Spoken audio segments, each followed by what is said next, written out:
Hi friends, welcome back to Telugu రెసిపీకా. ఈరోజు వీడియోలో గోంగూర ఎగ్ కర్రీ చేస్తున్నానండి. గోంగూరతో మనకి ఏ నాన్ వెజ్ కాంబినేషన్ అయినా చాలా బాగుంటుంది కదా. అదే వెజిటేరియన్స్ అయితే ఎగ్ ప్లేస్లో పన్నీర్ కానీ లేదంటే మష్రూమ్స్ అయినా సరే ట్రై చేయండి, చాలా బాగుంటుంది. మరి ఇది ఎలా చేయాలో ఈ వీడియోలో చూద్దాము. ముందుగా ప్యాన్లోకి ఒక 2 స్పూన్లు ఆయిల్ వేసుకొని ఇందులో ఒక చిటికెడు పసుపు, ఒక పావు స్పూను కారం, ఒక పావు స్పూను ఉప్పు వేసుకొని ఒక్కసారి మిక్స్ చేసుకుందాము. ఇలా మిక్స్ చేసుకొని నేను ముందుగానే ఒక 3 eggs బాయిల్ చేసి పెట్టుకున్నాను. ఇప్పుడు వీటికి చుట్టూ కూడా ఇలా ఘాట్లు పెట్టుకోవాలి. ఇలా చేయడం వల్ల గోంగూరలో ఉన్న పులుపంతా కూడా ఎగ్స్లోకి వెళ్ళి చాలా టేస్టీగా ఉంటుంది. ఇలా అన్నీ కూడా ఘాట్లు పెట్టుకోవాలి. ఇప్పుడు వీటిని ఒక 2 నిమిషాల పాటు లో ఫ్లేమ్లో పెట్టుకొని ఫ్రై చేసుకోవాలి. చూడండి, ఇలా కొంచెం కలర్ చేంజ్ అయితే సరిపోతుంది. ఇప్పుడు వీటిని ఒక బౌల్లోకి తీసుకుందాము.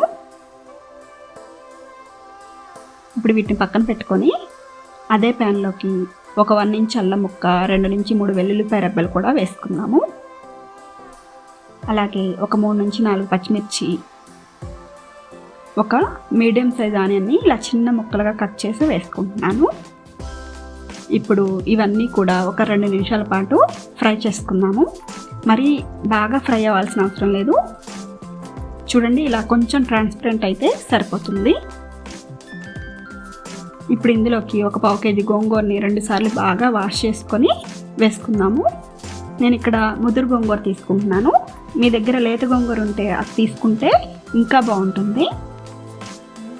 ఇప్పుడు ఇదంతా కూడా మూత పెట్టి ఒక 2 నిమిషాలు కుక్ చేసుకుందాము.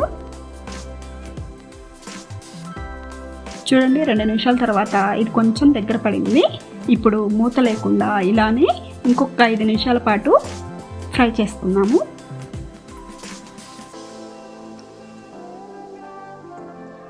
చూడండి, ఇలా ఫ్రై అయిన తర్వాత ఇప్పుడు స్టవ్ ఆఫ్ చేసుకొని దీన్ని కొంచెం చల్లారనిద్దాము. చల్లారిన తర్వాత దీని అంతటిని కూడా ఇలా మిక్సీ జార్లోకి యాడ్ చేసుకొని బరకగా పేస్ట్ చేసుకోవాలి. చూడండి, కన్సిస్టెన్సీ అనేది మరీ మెత్తగా కాకుండా ఇలా ఉండాలి. ఇప్పుడు అదే ప్యాన్లోకి ఒక 3 స్పూన్లు ఆయిల్ వేసుకొని 2 ఎండుమిరపకాయలు, 1 స్పూను పోపు గింజలు వేసుకుంటున్నాను. అలాగే కొంచెం కరివేపాకు కూడా వేసుకొని ఫ్రై చేసుకున్నాము. ఇలా ఫ్రై అయిన తర్వాత ఇందులోకి మనం ముందుగా చేసి పెట్టుకున్న ఈ గోంగూర పేస్ట్ కూడా వేసుకోవాలి. ఇప్పుడు ఒక పావు స్పూన్ పసుపు, 1 స్పూను ఉప్పు, మనం ఆల్రెడీ పచ్చిమిర్చి యాడ్ చేసుకున్నాం కదా, నేను ఇక్కడ 1 స్పూన్ వరకు కారం వేసుకుంటున్నాను. కారం ఎక్కువగా తినే వాళ్ళైతే ఇంకొక పావు స్పూన్ వరకు వేసుకున్నా బాగుంటుంది. ఇప్పుడు ఇదంతా కూడా బాగా కలిసేట్టుగా మిక్స్ చేసుకుందాము.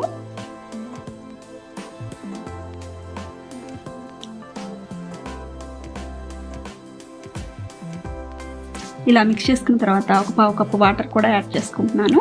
వాటర్ యాడ్ చేయడం వల్ల మనకి ఎగ్స్కి ఈజీగా గోంగూర అంతా కూడా పడుతుంది. ఇలా వాటర్ అంతా కూడా ఒకసారి బాగా మిక్స్ చేసుకోవాలి. ఇలా మిక్స్ చేసుకున్న తర్వాత మనం ముందుగా ఫ్రై చేసి పెట్టుకున్న ఎగ్స్ కూడా వేసుకుందాము.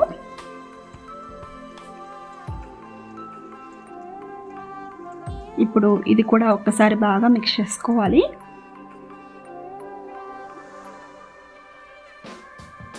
ఇలా మిక్స్ చేసుకొని మూత పెట్టి ఇంకొక 5 నిమిషాలు ఉడికించుకుంటే మనకి గోంగూరలో ఉన్న పులుపంతా కూడా ఎగ్స్లోకి వెళ్ళి చాలా టేస్టీగా ఉంటుంది.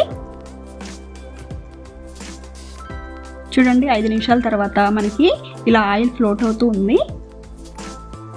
ఎగ్స్లోకి కూడా గోంగూర అంతా కూడా బాగా వెళ్ళి ఉంటుంది. ఇప్పుడు ఇందులోకి ఫైనల్గా ఒక 1/2 స్పూన్ వరకు గరం మసాలా కూడా వేసుకొని బాగా మిక్స్ చేసుకుంటే చాలా టేస్టీగా, స్పైసీగా, పుల్ల పుల్లగా ఉండే గోంగూర ఎగ్ కర్రీ అనేది రెడీ అయిపోయినట్లే. ఇది మనకి రైస్లోకి బాగుంటుంది, చపాతీలకు కూడా చాలా బాగుంటుంది. తప్పకుండా ట్రై చేసి చూడండి.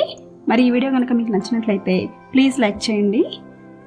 అలాగే మీ ఫ్రెండ్స్కి, రిలేటివ్స్కి కూడా షేర్ చేసి తెలుగు రెసిపీ కార్డ్ ఛానల్ని సబ్స్క్రైబ్ చేయండి. Thanks for watching.